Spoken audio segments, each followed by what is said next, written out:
오늘 우리에게 은혜 주실 하나님의 말씀은 마태복음 5장 1절부터 5절까지 다 함께 오늘도 나에게 주시는 말씀으로 봉독하겠습니다. 예수께서 무리를 보시고 산에 올라가 앉으시니 제자들이 나아온지라.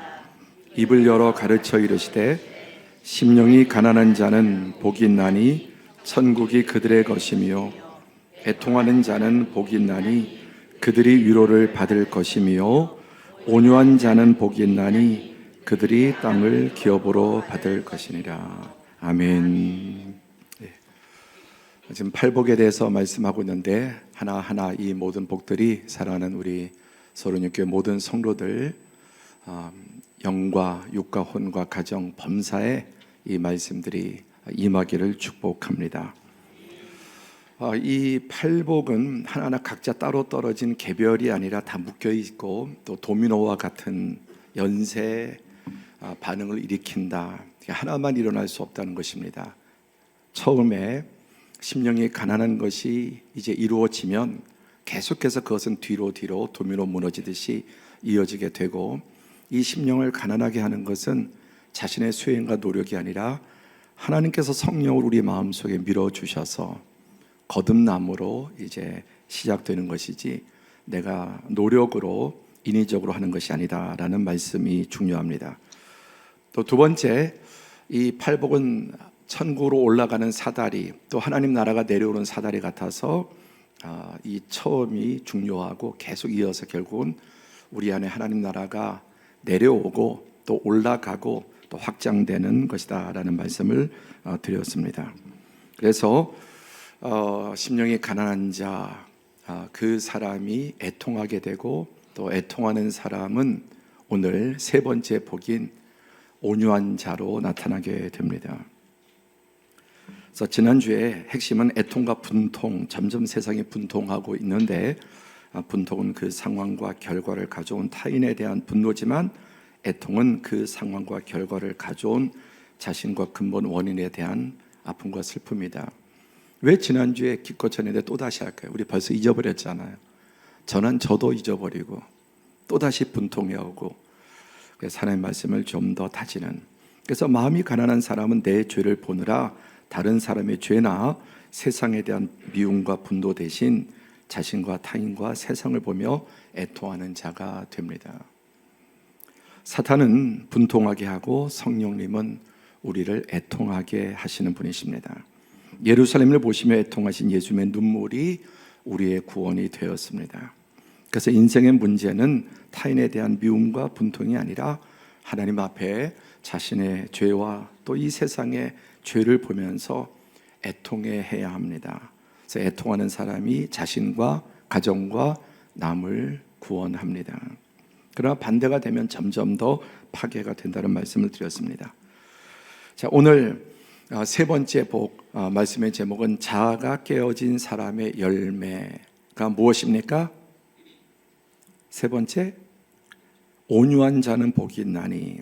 근데 이 온유한 것은 이제 좀 다른 차원으로 나아가게 되는데, 마음이 가난한 자 그리고 그것 때문에 애통하는 자는 자기 자신의 내면의 문제입니다. 그런데 이제 이게 되면 다른 사람을 보고 대할 때 온유하게 대해집니다. 다른 사람에게 온유하지 못한 것은 이 내 마음이 평정되지 않은 결과라고 할 수 있습니다. 자아가 깨어진 사람의 열매는 다른 사람을 보고 대할 때 온유하게 사람을 대할 수 있는 사람입니다. 그래서 제3복은 온유한 자는 복이 있나니 그들이 땅을 기업으로 받을 것이요. 오늘 우리가 너무 좋아하는 복이 나왔습니다. 부동산, 땅을 기업으로 받을 것이다. 재산, 부동산, 그 중에도 가장 안전한 자산, 훔쳐갈 이유도 없고, 부동산을 기업으로 주신다는 말씀이니까 더 한번 귀를 활짝 열고 들으시면 좋을 것 같습니다. 그런데 우리가 사는 세상은 이 온유함을 조롱하는 시대 아닙니까? 온유함을 나약함으로 보고, 또 온유한 사람은 또 어리석고 미련한 이용만 당한다고 생각합니다. 존 카룬이라고 하는 미국의 생태학자, 동물행동학자가 아주 대단히 뭐라 그럴까요? 센세이션한 실험을 했고 발표를 했습니다. 그것은 유니버스 25라고 하는 실험인데, 이렇게 한 2.3m, 4m 이렇게 되는 공간, 사방의 공간을 가둬놓고 여러 가지 이제 먹이와 또 물과 이런 모든 것을 공급하기 위해 쥐를 놓고 쥐가 어떻게 행동하느냐를 실험하는 것입니다. 한 3년 이상 이렇게 이 실험을 했고, 그것을 이제 통계로 나타냈습니다. 어떤 현상이 벌어질까요? 처음에 예를 들어서 2마리, 10마리 있을 때는 충분한 공간이고 먹이가 다 있는데 이 쥐들이 순하게 지냅니다. 점점 늘어나면서 경쟁이 치열해지고 공격성이 생기고 강한 수컷이 또 그 방을 독점하고 암컷들을 여러 마리 차지하고, 조금 늘어나니까 어떻게 되는가, 결국엔 자기가 낳은 새끼를 잡아먹는 지경까지 이르게 되었습니다. 이런 일들이 이제 점점 더 반복되니까 그냥 실험을 중단하고 여기까지 하고, 거기서 나온 통계 그래프입니다. 쫙 늘어나다가 결국은 이 생존 경쟁, 적자 생존, 그리고 자기가 낳은 새끼까지 잡아먹는 자리까지 나가고, 이게 도무지 그대로 둬봐야 뻔하니까 그냥 실험을 여기에서 멈추고 말았습니다. 그러면서 이게 바로 양육 강식이고 생존 경쟁, 우리 인간의 사회에도 똑같다라는 것입니다. 그리고 사람들은 실제 여러분 그렇게 생각하고 살아갑니다. 근데 그리스도인은 그렇게 생각하지 않고 살아가는 사람이죠. 자, 초호화 여객선 타이타닉이 여러분 침몰할 때는 그 초호화가 무슨 의미가 있습니까?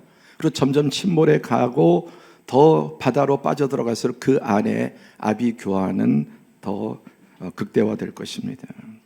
더 거칠어지고 폭력성과 잔혹성이 증가해집니다. 그래서 거기서 살아남으려고 몸부림을 치고 나중엔 살아남기 위해서 어떤 일까지 벌어질까요?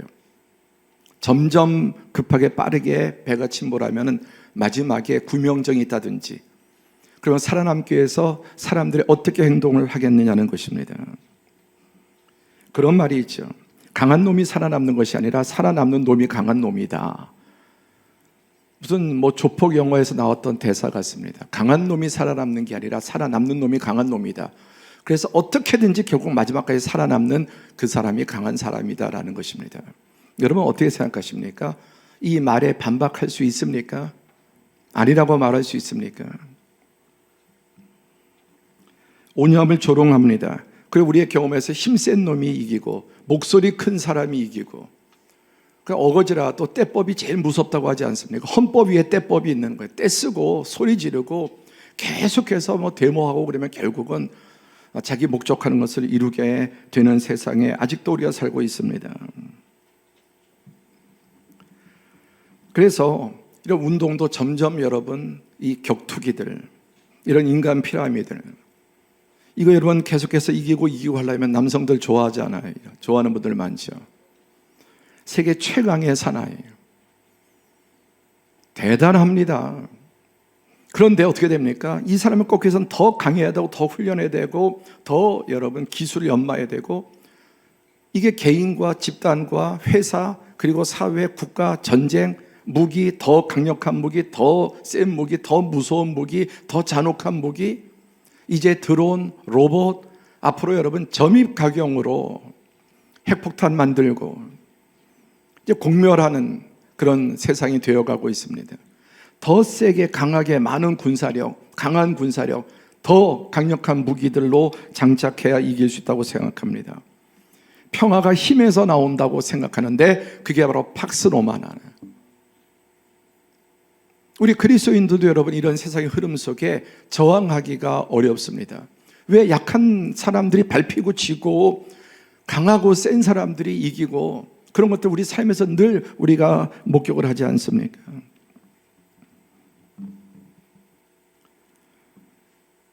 그런데 예수님께서 뭐라고 말씀하십니까? 온유함을 조롱하는 시대 가운데서도 온유함의 진선미와 능력, 단지 여러분 진리는 진리고 선하고 아름답기만 한 것이 아니라 진리의 능력이 있습니다. 선함의 능력이 있습니다. 사필귀정, 요즘 거의 들어보기도 어려운 말이지만 사필귀정, 모든 것은 반드시 결국은 선으로. 그래서 그 가장 여러분 타락하고 이구터전 그 진흙탕 싸움 같은 그런 정치판에서도 늘 하는 말들이 정의가 진실이 승리한다고 늘 말합니다. 가장 거짓말 많이 하는 사람들이 그런 말을 합니다.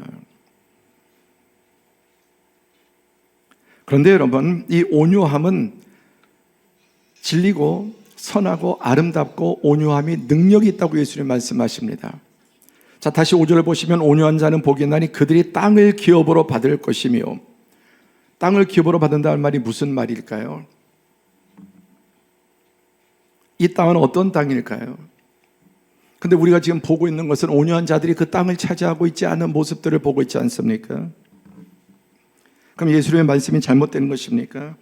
자, 먼저 여기서 온유하다고 하는 말은 프라우스라고 하는 헬라 원어의 뜻이 온유하다, 온화하다, 따뜻하다, 부드럽고 상냥하다.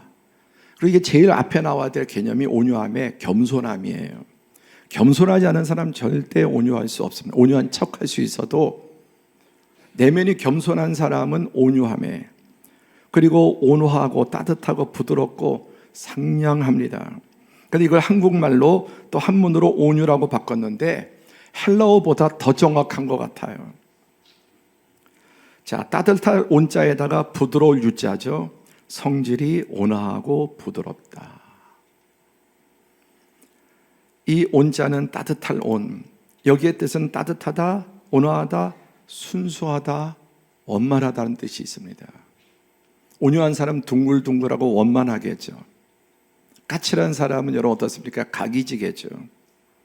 그다음에 부드러울 유는 부드럽다, 성질이 화평하고 순하다, 약하다, 여리다, 무르다, 따르다, 복종하다.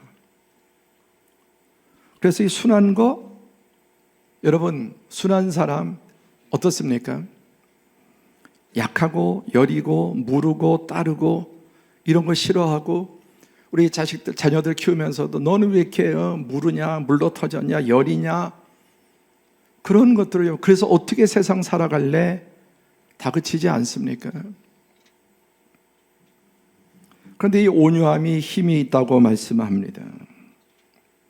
그래서 제가 좀 설교를 준비하면서 이런 주석 저런 주석, 그리고 온통 온유하다고 하는 여러 가지 다른 목사님들의 해석들, 또 성경 원어부터 시작해서 총 이렇게 한번 정리를 해보니까 대략 오히려 더 복잡해질 수 있지만 그걸 전부 모아서 이런 이제 개념들이 나오더라고요. 아인슈타인은 온유함은 인간성의 높은 수준을 보여준다. 그러니까 가장 높은 수준의 인격이 온유함이에요. 레오나르도 다빈치는 온유함이란 강력한 힘의 표현이다. 온유한 사람이 약한 사람이 아니라 정말 강력한 사람이 할 수 있는 일이라는 겁니다. 존 F 케네디는 온유함은 용기의 다른 이름이다. 우리는 어떻게 좀 이해되고 해석합니까? 그래서 이런 걸 정리해보면 온유란 자기중심과 이기심에 사로잡히지 않는 마음의 특성이다. 일단 이기심에서 벗어나야 되고요. 온유와 겸손은 동전의 양면이다. 온유란 내면, 자신의 내면이 고도로 평정된 상태이다. 그는 자신과 타인에 대한 깊은 이해로 교만, 우월감, 공격적이지 않으며 자기보다 타인을 배려하는 사람이다. 그러니까 온유한 사람은 결국은 이 내적인 것을 거쳐서 고도로 평정이 되고 자기에게도 온유합니다. 온유한 사람은. 그리고 사물에 대해서도 온유합니다. 특히 사람에 대해서도 온유합니다. 하나님 앞에서 더없이 온유한 게 겸손하고 가난한 마음이에요. 말과 행동과 표정에서 교만하거나 공격적이지 않고 다른 사람을 배려하는, 이게 바로 온유함이 가지고 있는 아주 좋은 특성들입니다.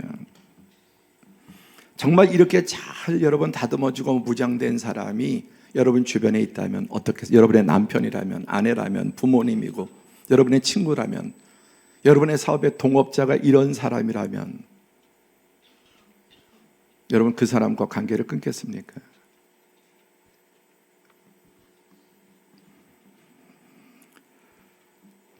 온유란 특정한 대상이 아닌 모든 사람을 대하는 일관적인 마음과 태도이다.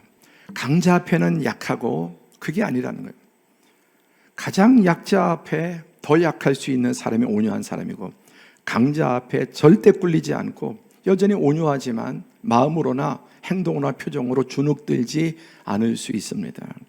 특정한 어떤 대상이 아니라 모든 사람, 특별히 약자를 대할 때의 태도입니다. 온유한 사람은 사회적 조화와 평화를 가져오고 선하고 높은 인격과 영성을 나타냅니다. 온유한 사람은 자신의 가치를, 자신의 힘을, 지위와 소유를 나눠주는 사람입니다. 다시 한번 오늘 말씀의 제목으로 돌아가서 자아가 깨어진 사람의 열매가 무엇일까요? 온유해지는 겁니다. 자아가 깨어진 사람, 그 사람을 겸손한 사람이라고 말합니다. 이런 겸손한 사람치고 온유하지 않은 사람을 보셨습니까? 교만한 사람치고 또 온유한 사람을 보셨습니까? 자, 빨간 글씨 한번 읽어보겠습니다. 시작. 겸손한 사람은 없다. 겸손하게 만드는 환경이 있을 뿐이다. 어떤 목사님이 말씀하셨는지 제가 모르겠는데요, 이리저리 어떻게 입력된지 모르지만 참 좋은 말이에요. 겸손한 사람은 없다. 겸손하게 만드는 환경이 있을 뿐이다. 이 말씀은 의인은 없나니 하나도 없다는 말씀이에요. 이 세상에 겸손한 사람은 하나도 없어요. 정도 차이. 그리고 겉으로는 겸손한데 속으로 더 오만한 사람이 있습니다. 겉으로 티 안 내지만 속으로 사람 판단하고 끊임없이 사람들 어떤 것들을 보면서 판단하고 정죄하고 무시하고, 근데 겉으로는 아주 안 그런 척. 이건 더 사실은 무서운 거예요. 자기도 속고 남도 속일 수 있습니다. 여러분, 의인은 없나니 하나도 없는 것처럼 세상에 겸손한 사람은 하나도 없습니다. 단 사람을 겸손하게 만드는 환경이 있습니다. 하나님이 그 교만한 사람을 깨트리세요. 그래서 우리가 겪는 많은 종류의 환난과 또 어려움과 어떤 문제들은 의를 위해서 당하는 것도 있지만 대부분은 교만을 깨트리시는 하나님의 은혜의 손길입니다. 교만한 자는 대적하시고 버리십니다. 하나님 교만한 사람을 추적하시고 결국 그 교만을 깨트리시기 때문에 택한 백성은 하나님께서 그의 환경과 상황 여러 가지를 통해서 육신을 치든 또 어떤 그의 사업과 기타 그 사람의 오만을 깨기 위해서 환경을 그렇게 겸손하게 만드세요. 나이가 들면 모든 것이 몸도 마음도 연약해집니다. 그래서 하나님 앞에 더 겸손하게 나아갈 수 있는 노인의 최고의 축복은 더 겸손해질 수 있다는 겁니다.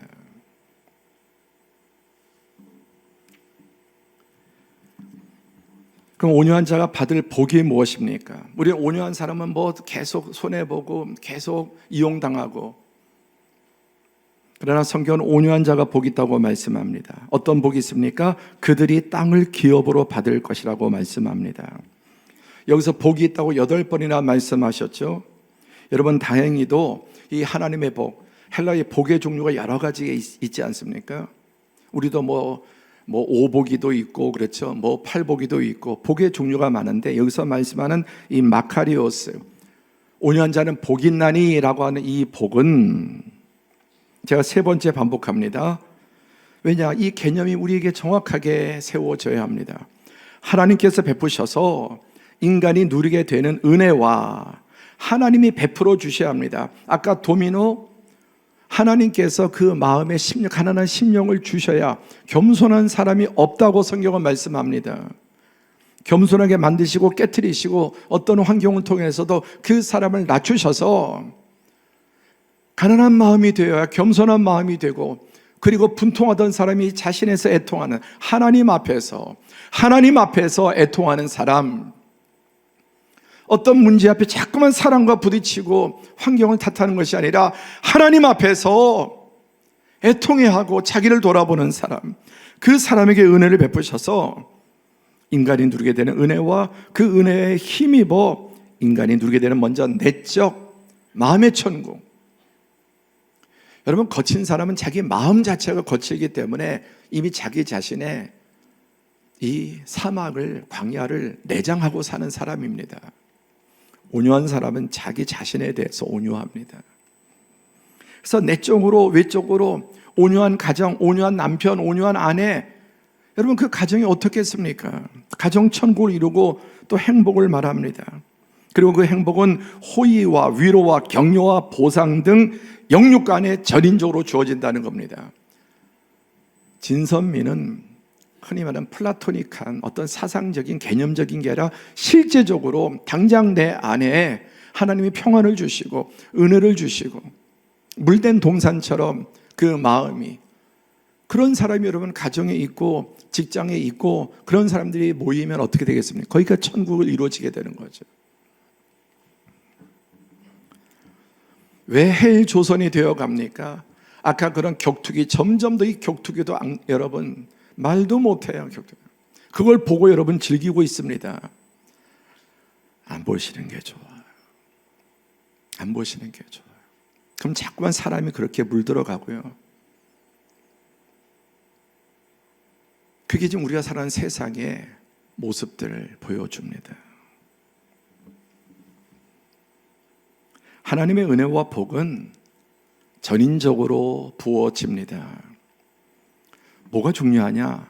시간이 필요하다는. 함께 할까요? 시간이 필요하다. 인내가 필요합니다. 인내가. 너무 급해요. 당장 눈앞의 것을 보고 지금 손해봤냐 손해 안 봤냐, 지금 자존심이 상했냐, 자존심을 챙겼냐, 이거 전부 다 지금 여러분 마일리지를 다 적립하는 겁니다.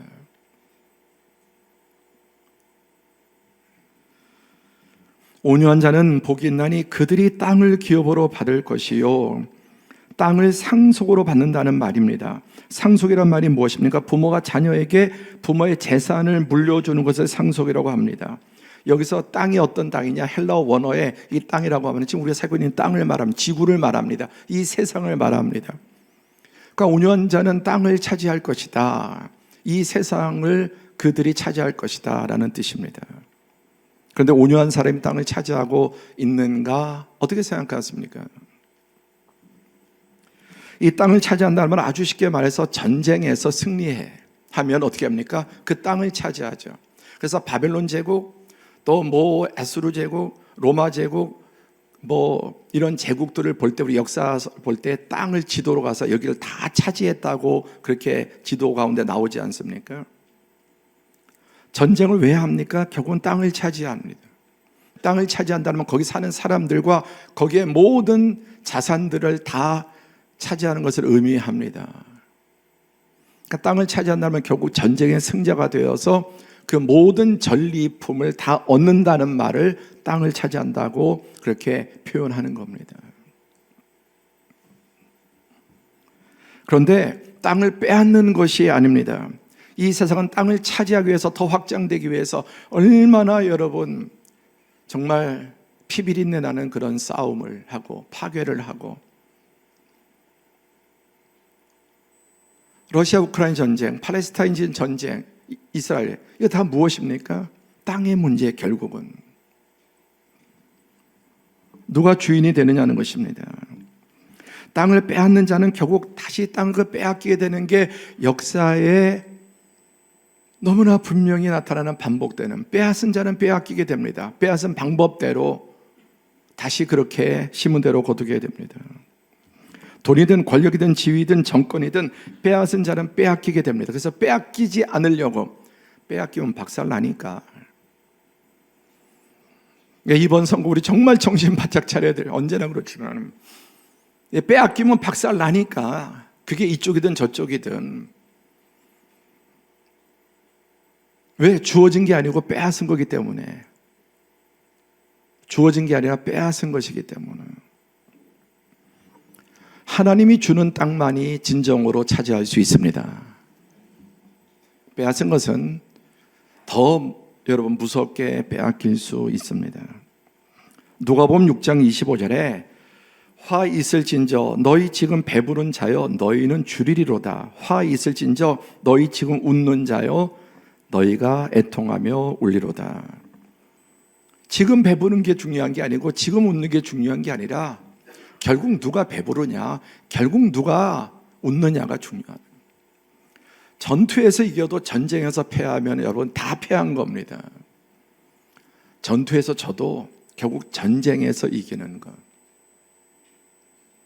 그리스도인은 전투에서 이기고 승리하는 사람이 아니라 결국 전투에서는 좀 손해보고 빼앗겨도 결국 전쟁에서 이기고 땅을 최종적으로 차지하는 사람입니다. 또 요한복음 16장 20절에 함께 같이 봉독하죠. 내가 진실로 진실로 너에게 이르노니 너희는 곡하고 애통하겠으나 세상은 기뻐하리라. 너희는 근심하겠으나 너희 근심이 도리어 기쁨이 되리라. 우리가 성경을 잘 읽어야 돼. 이런 거 건너뛰면 안 됩니다. 그냥 이런 거 다 건너뛰고 뭐 사는 데가 잘 되고 뭐하고 어떠고 여호와의 복이 임하고 희년이고 이것만 보시면 안 된다는 말이에요. 편식 중에도 성경 편식이 여러분 병을 가져옵니다. 예수님 뭐라고 말씀하십니까? 내가 진실로 진실로 너에게 이르노니 너희는 곡하고 애통하겠다고 그러셨어요. 그리고 세상은 기뻐하리라. 너희는 근심하겠으나 너희 근심이 도리어 기쁨이 되리라. 아멘입니까? 이것을 믿으십니까? 그러니까 지금 당장의 사안이 아니라 최종 결과가 뭐냐? 시간이 걸리고요. 그리고 그 과정에 애통하고 곡하고 근심이 있고 손해가 있지만 너희 근심이 도리어 기쁨이 되리라고 말씀하셨습니다. 한번 같이 읽어보죠. 시작.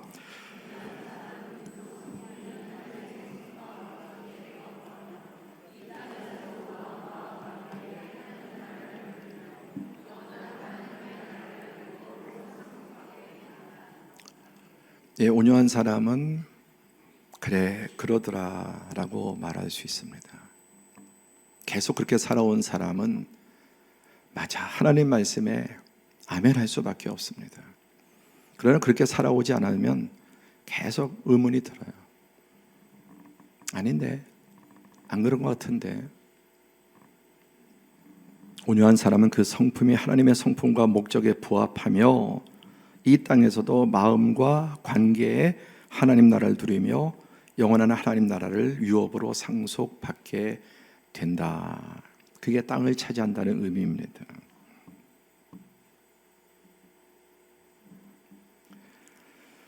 이미 나왔지만 누가 그렇게 하십니까? 누가? 금년표 이사야 61장 2절 우리 한 번 더 선포함으로 읽어봅시다. 여호와의 은혜해와 우리 하나님의 보복의 날을 선포하여 모든 슬픈 자를 위로하되. 여호와의 은혜해, 다른 말로 우리 하나님의 보복의 날. 은혜도 하나님이 주시고 여러분 악인을 보복하시는 것도 하나님이 하시는데 하나님의 날이 있습니다. 그 하나님 날마다 보복하시고 날마다 은혜 주고 계세요. 지금도. 아멘입니까? 지금 날마다 하나님 은혜 주셔서 은혜가 열리기 시작한 사람이 있고 날마다 악인들을 보복하셔서 거꾸로지고 무너지는 사람들을 끊임없이 우리 뉴스에서 보고 세상의 주변에 있습니다. 또 시편 23편 5절에 그 유명한 말씀이죠. 주께서 내 원수의 목전에서 내게 상을 차려주시고 기름으로 내 머리에 부으셨으니 내 잔이 넘치나이다. 누가? 주께서 누구 앞에? 원수가 보는 앞에서 내게 상을 차려주셨다. 잔치상. 그리고 이것은 전쟁에 승리하는 상이고 가족에게, 자기 가족에 차려진 잔치상인데, 그리고 거기에 머리에 기름을 붓는 것은 가장 귀인에게 하는 행위입니다. 가장 귀한 사람에게. 그러니까 내 잔이 넘치는 거예요. 온유한 사람은 내 잔이 넘치고, 교만한 사람, 마음이 가난하지 않는 사람은 늘 배고픈 사람이에요. 여러분 배고프십니까? 내 잔이 넘칩니까? 환경의 문제가 절대 아니에요. 마음의 문제예요. 늘 배고프고 모자라고 갈증이 있고 뭔가 부족하고 환경의 문제가 아니라 마음의 문제입니다.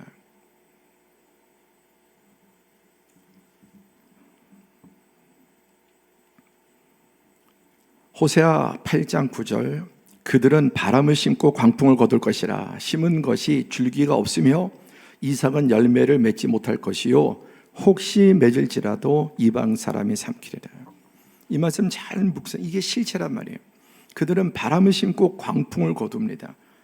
심었는데 싹이 나고 뭔가 꽃이 핀 것 같은데 줄기가 없고 이삭은 열매 맺지 못하고 혹시 맺을지라도 이방 사람이 삼키리라. 이게 실체입니다.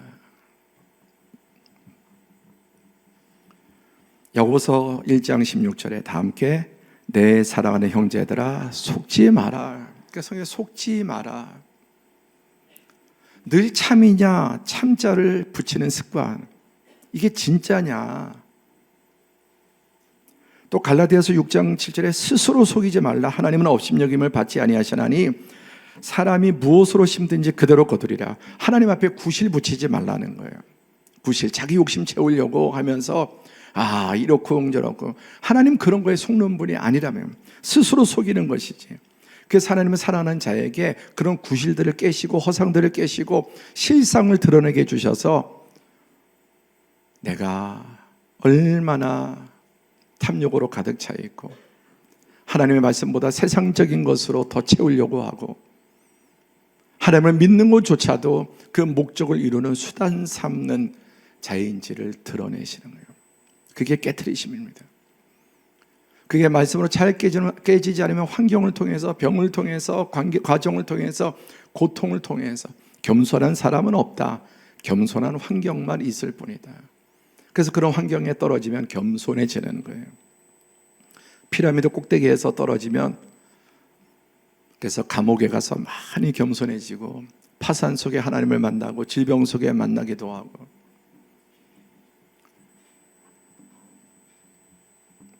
지금 나의 삶에 어떤 어려움과 문제가 있다면 그걸 벗어나는 것보다 하나님이 뭐를 목적하시는가를 그것을 먼저 이루어야 합니다. 깨지는 것입니다. 깨지는 것.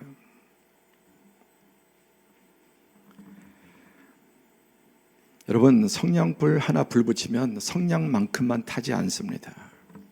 놀랍지 않습니까? 성냥불 하나 불 켜면 그만큼만 타고 꺼져야 되는데 이게 이제 어디다 붙이면은 정말 어마무시한 거대한 불이 됩니다. 빌딩 전체를 삼키고 어마어마한 땅들을, 여러분 산림들을 다 삼키기도 합니다. 거두는 것은 여러분 바람을 심었는데 훅 불었는데 태풍이 옵니다. 물 한 컵 뿌렸는데 쓰나미가 돌아옵니다. 선행도 악행도 마찬가지입니다. 누가 그렇게 하십니까? 하나님이 그렇습니다. 그렇게 하십니다. 왜? 그분이 온유하시기 때문에 온유하지 않은 것을 싫어하십니다. 역대상 16장 34절에 여호와께 감사하라. 그는 선하시며 그의 인자하심이 영원하미로다. 이 헤세드 인자하심이 하나님의 온유하심, 모든 피조물을 대하시고 약자를 대하시고 죄인을 대하시고 반역자를 대하신 하나님의 그 놀라운 성품이 인자하심입니다. 우리 예수님은 어떠하십니까? 나는 마음이 온유하고 겸손하니 나의 멍에를 메고 내게 배우라. 그리하면 너희 마음의 쉼을 얻으리니. 함께 하죠. 마음의 쉼, 영혼의 쉼. 오늘 우리 경쟁할 일 없죠. 싸울 일 없죠. 그러니까 우리 마음이 평안하잖아요. 오늘 우리가 부대끼고 뭔가 또 이뤄야 될 그런 정말 요구되는 것들 좀 내려놓고, 무엇보다 예수님은 나는 마음이 온유하고 겸손하니 나의 멍에를 메고 내게 배우라. 나의 멍에가 뭡니까? 온유. 이게 원래 멍에가 아닌데 우리에게 힘든 거예요. 온유하기가. 분노를 참기가 왜? 우리의 타락의 죄악성을 가지고 태어났기 때문에.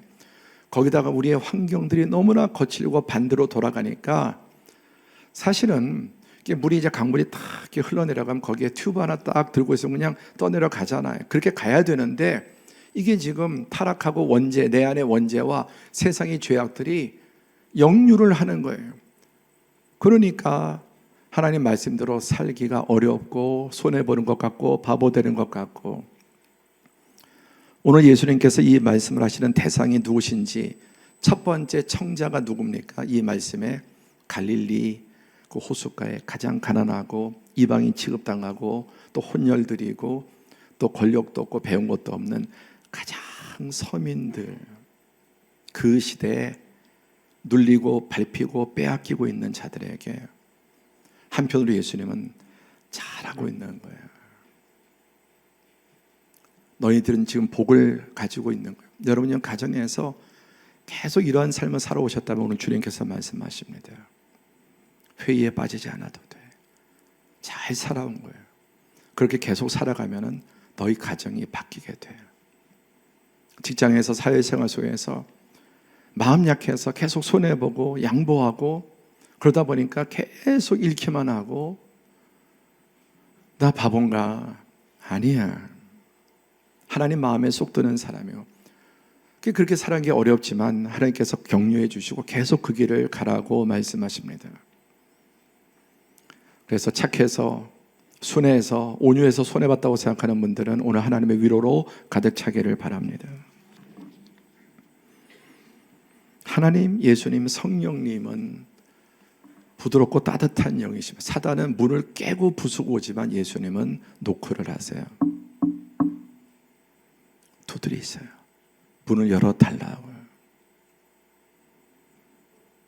그리고 우리의 삶에 또 비교해 보게 하십니다.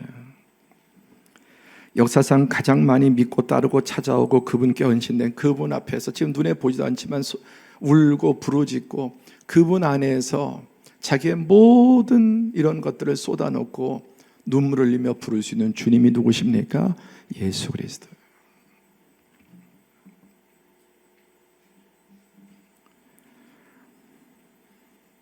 자아가 깨어진 사람의 열매예요. 그 심령이 가난한 자, 애통함으로 자기가 깨어지는데 어디 가서 애통해도 해결이 안 되는 거예요.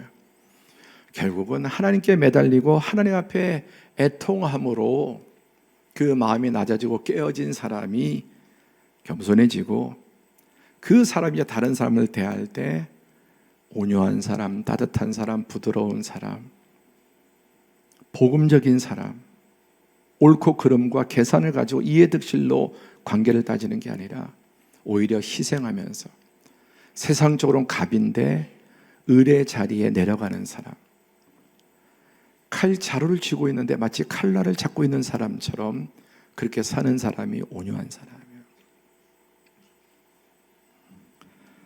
아까 이 칼훈의 여러분 실험은 대단히 역사적인 실험이고 이런 것들이 사람들에게 잘못 알려서 계속 그래 이게 세상이 이렇고 이 안에서 서로 강한 놈이 살아남고 실험으로 다 입증되고 여러분 이 실험은 근본적으로 잘못된 실험입니다. 이것은 생물학자들도 압니다.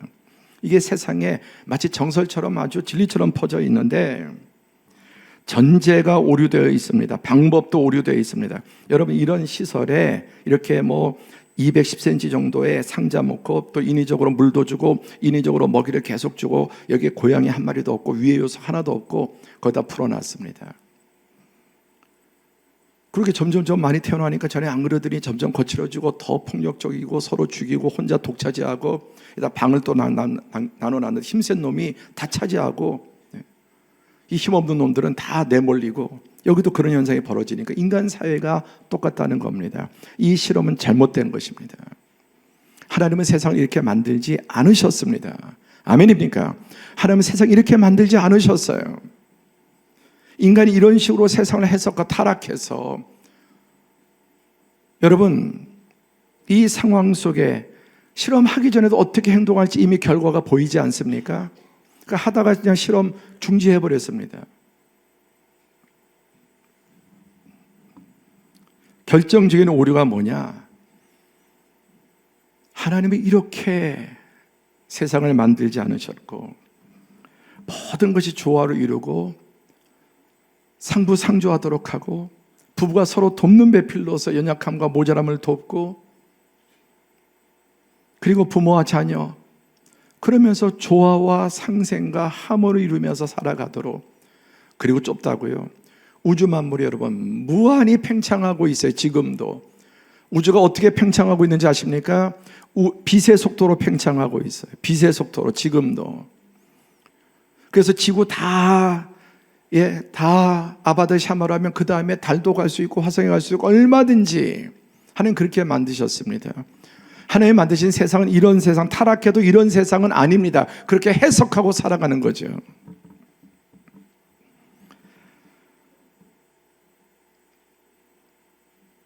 (1859년) 역사적인 책이 출간되었습니다. 세상을 완전히 발칵 뒤집어 놓았고 어찌 보면 마치 BC AD처럼 바뀐 종의 기원, 찰스 다윈의 종의 기원이 나왔습니다.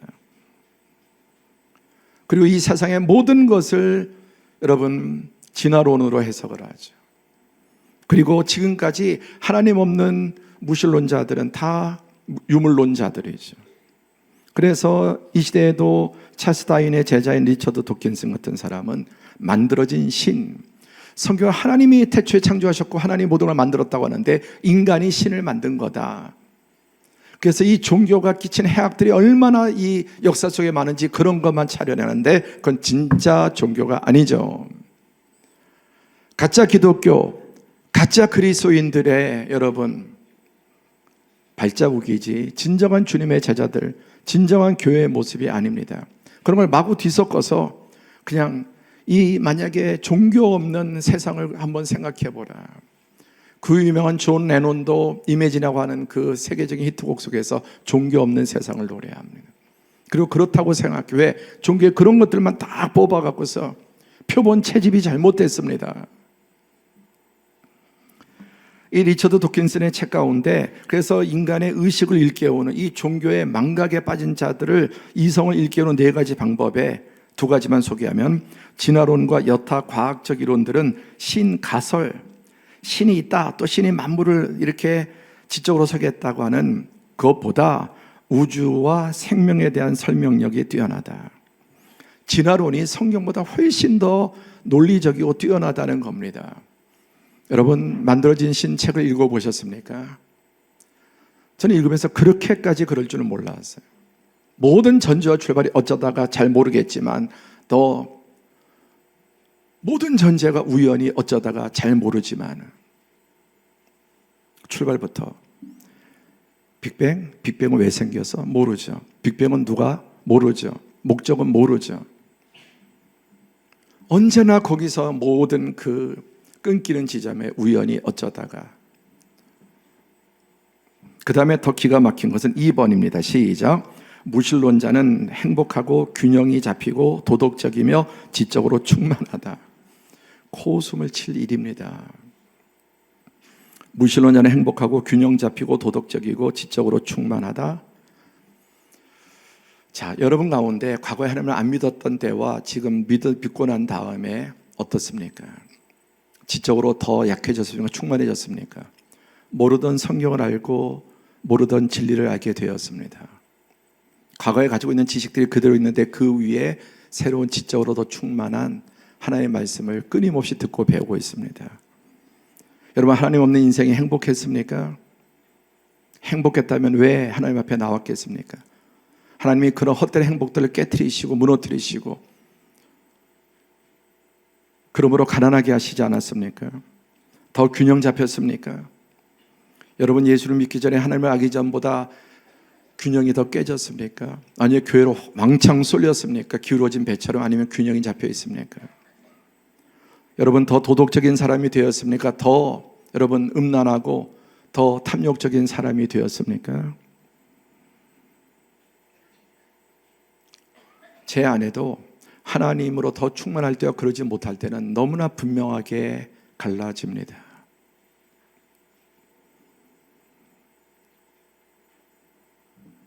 착각이고 거짓입니다. 속지 말아야 합니다. 결국은 우주 만물을 누가 우주 만물을 창조하셨는가? 저절로다. 태초에 하나님이 천지를 창조하셨다고. 여러분 진화론도 믿음이고 유실론도 믿음입니다. 성경을 믿느냐 누군가의 학설을 믿느냐 하는 것입니다. 그리고 끊임없이 깨지고 있어요. 그런 것들은 깨지고 바뀌고 더 과학이 발달할수록. 2번째, 우주 만물은 누가 다스리고 섭리하시는가? 어떠한 질서도 어떠한 통제도 없이 마구 돌아갑니까? 누군가 우주 만물을 다스리고 섭리하고 악인들을 계속해서 심판하시고 무너뜨리시고 또 결국은 진리와 선이 이기게 하십니까? 하나님께서 자기 백성을 지키시고 복 주심을 믿으십니까? 아주 대답도 오늘 너무 온유하시네요. 이건 좀 세도 될 것 같아요.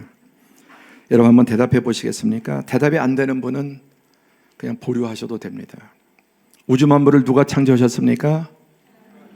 우주 만물을 누가 다스리고 섭리하십니까? 하나님께서 자기 백성을 지키시고 복주심을 믿습니까? 여러분의 삶의 경험은 어떠합니까? 모태신앙이라도 하나님의 말씀을 따라갈 때와 그렇지 않을 때 불신의 삶과 믿음 안에 사는 삶을 한번 스스로 비교해 보라는 말씀이에요. 밖에서 증거 찾지 말고 내 안에서, 그리고 세상 속에 널리고 널린 그 하나님의 진리의 말씀대로 세상이 결국 가고 있음을 여러분 보아야 합니다. 강한 놈이 살아남는 것이 아니라 살아남는 놈이 강한 것이다. 이 말을 여러분 많이 들어보셨을 텐데 여러분의 이 말에 대한 여러분의 마음의 반응은 어떠합니까? 중요한 것은 그럼 강한 놈이 누구냐 하는 거예요. 강한 놈이 누구냐? 하나님 없는 사람들이 생각하는 강한 자가 누굽니까? 온유한 자 아니죠. 영화 타이타닉의 가장 명장면 중에 하나죠. 여러분, 타이타닉의 가장 명장면을 무엇으로 꼽겠습니까? 그 배 선수에서 레오나르도 디카프리오하고 누구죠? 예, 그 주연 배우가 그게 가장 명장면으로 생각하고, 그 사람들이 주인공일까요? 그 남녀가 주인공일까요? 그리스도인은 절대 그렇게 해석하지 않습니다. 이 사람들이 주인공이죠. 이 타이타닉호의 이 악사 연주자들, 아우성 치는 그 상호수에 서로 살려고 하는 곳에 딱 자리 잡고 앉아서 그들은 연주합니다. 그때 나온 멜로디가 내 주를 가까이 하게 함은 십자가 진 같은 고생이네. 이들도 여러분 서로 살려고, 또 배에 대해서 더 많이 아니까 구명정을 타려고 누구보다 더 많은 정보를 가지고 있으니 살아날 수도 있을 것입니다. 이것은 영화에서 만든 이야기가 아니라 실제로 월리스 하틀리라고 하는 이 악장의 실제 모습, 이들의 이끌고 이렇게 다 죽었습니다.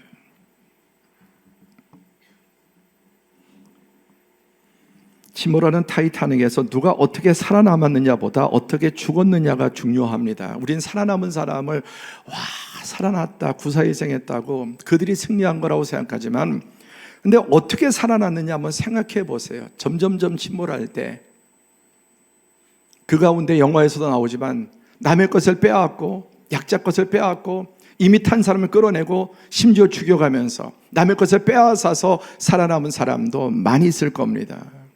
승자입니까?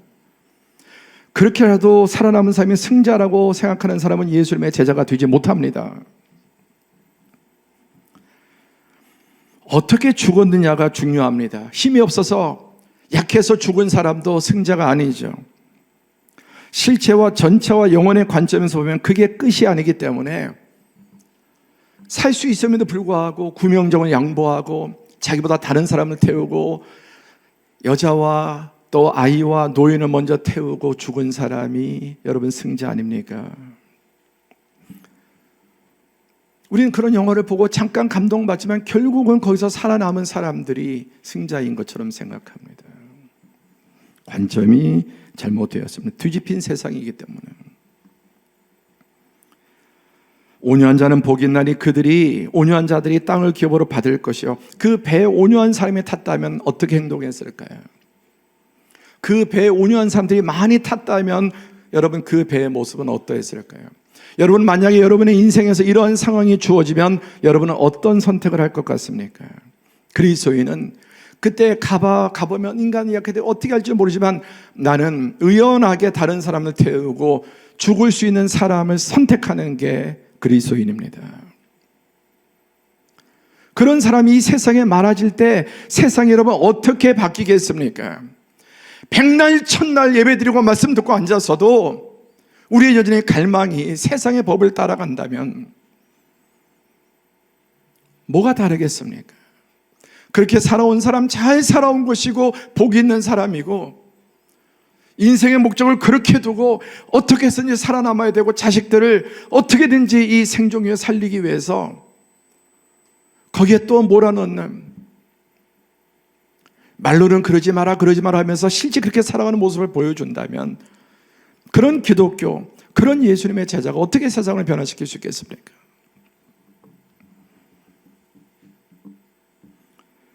보십시오. 눈물을 흘리며 씨를 뿌리는 자는 기쁨으로 거두리로다. 울며 씨를 뿌리러 나가는 자는 반드시 기쁨으로 그 곡식을 거두리로다. 울며 씨앗을 뿌리는, 억울하기도 하고 너무 비참할 때도 있고 너무 분할 때도 있고, 그래도 눈물을 흘리며 하나님의 말씀대로 씨앗을 뿌리는 것입니다. 자아가 깨어진 사람의 열매예요. 온유함입니다. 자기 중심에서 하나님 중심으로, 이웃 중심으로. 여러분, 예수를 믿는 사람들은 이 십자가는 무한히 확장되는 끊긴 십자가가 아니라, 우리는 역사를 어떻게 봅니까? 유한한 죽으면 끝나는 것으로 보지 않고 영원전부터 영원까지, 창세기에서 요한계시록까지 영원전부터 영원까지, 그리고 우리는 자기 자신을 넘어서 이웃과 이 나라와 민족과 열방을 품고 기도하는 사람들이 그리스도인 아닙니까? 누가 여러분이 이 세상을 품고 열방을 품고 그렇게 살아가려고 합니까?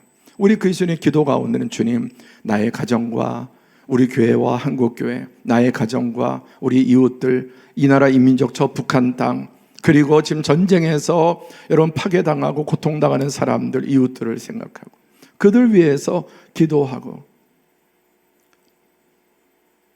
십자가를 믿고 사는 사람은 하나님의 관점으로 세상을 보고 살아갑니다. 지금이 아닙니다.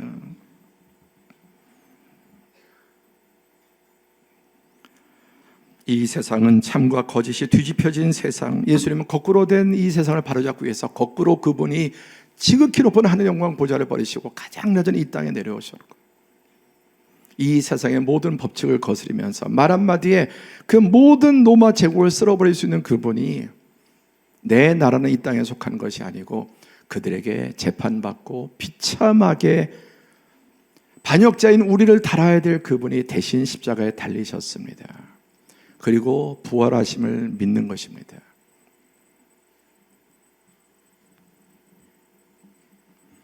말씀을 맺겠습니다.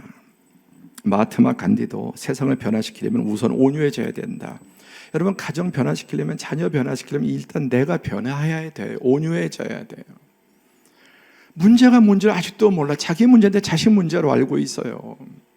여러분, 절대 힘으로 용돈 줄이고 기타 여러 가지 이런 압력 가지고 사람 절대 바뀌지 않아요. 더 나빠집니다. 점점 멀어집니다. 가정 변화시키려면 남편 바꾸고 아내 바꾸고 자식 바꾸는 게 아니라 내가 바뀌면 돼. 마더 테레사는 온유함은 마음의 문을 열고 상처를 치유하며 평화를 초래한다고 말했습니다. 저는 이 말이 너무 좋습니다. 한번 같이 읽어볼까요? 시작. 온유한 사람은 그의 존재 자체가 선물이다. 여러분 주변에 가장 온유한 사람 한번 생각해 보세요. 생각만 해도 내 마음이 온유해져요. 저에게도 늘 떠오르는 사람들이 있습니다. 생각만 해도 내 마음이 풀리는 사람, 따뜻해지는 사람, 보고 싶은 사람. 그 따뜻한 언어와 미소와 태도들, 배려들, 치유를 가져옵니다.